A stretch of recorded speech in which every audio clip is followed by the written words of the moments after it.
And developing tonight, this weekend was one of the deadliest in Chicago this year. And today, the violence continued.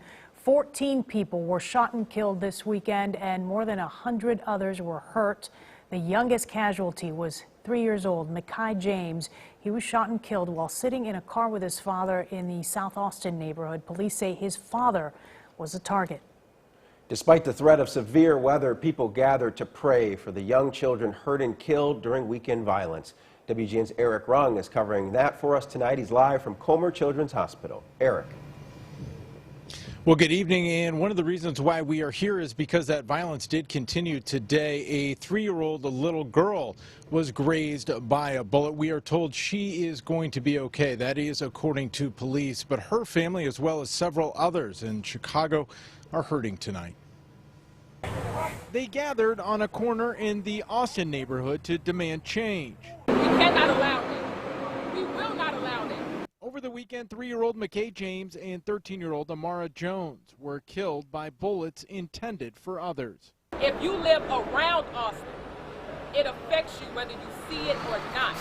They gathered to say enough and asked for justice. This is about humanity. This isn't about black or white. This is humanity. Community activists and those in the community say people should come to the streets as they did after the death of George Floyd. But if there was a police officer that killed that 3-year-old, there would have been 10,000 people on this corner right now. So when we say we can't breathe, let's be honest and understand there's people in our community taking our breath. Yes. Now, police are still looking for suspects in that teens as well as the 3-year-old's case, as well as the 3-year-old little girl that was shot today. Again, she was just grazed by a bullet, according to police. We're live at Comer Children's Hospital. I'm Eric Rung, WGN News. Okay. All right. Thanks, Eric. Dozens gathered at St. Sabina tonight on the city's south side to call for peace after this weekend's gun violence. WGN's Patrick Elwood was there. He's live at police headquarters with that part of our coverage. Patrick. Lourdes and Taman, good evening. That violent weekend leads to this Monday and calls for peace. And community leaders, including St. Sabina's Father Michael Flager, asking, where's the outrage? It was the bloodiest weekend of 2020. At least 106 people shot, 14 of them fatally, and 5 of them were minors. Tonight at St. Sabina, the call to turn in the killers. And activist priest Father Michael Flager asking, where is the outrage? There should be outrage. The same outrage there was when a police officer kills should be the same outrage we have today. When black lives are taken by whoever they're taken by, there should be outrage in the city of Chicago from black, white, and brown people. It was a steady stream of gunfire and carnage all Father's Day weekend.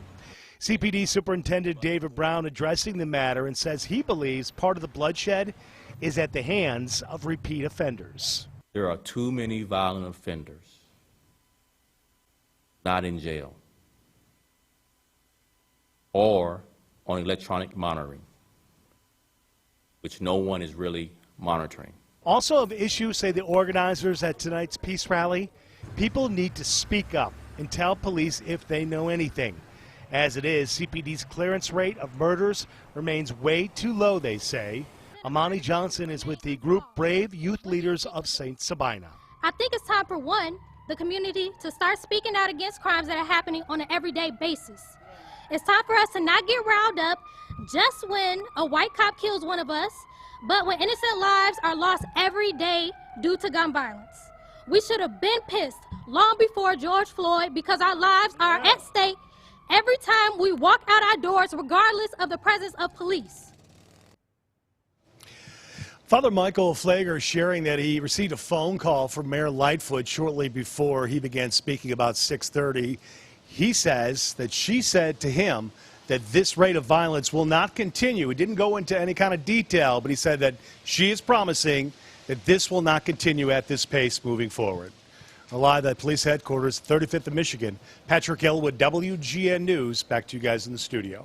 Patrick, thanks very much.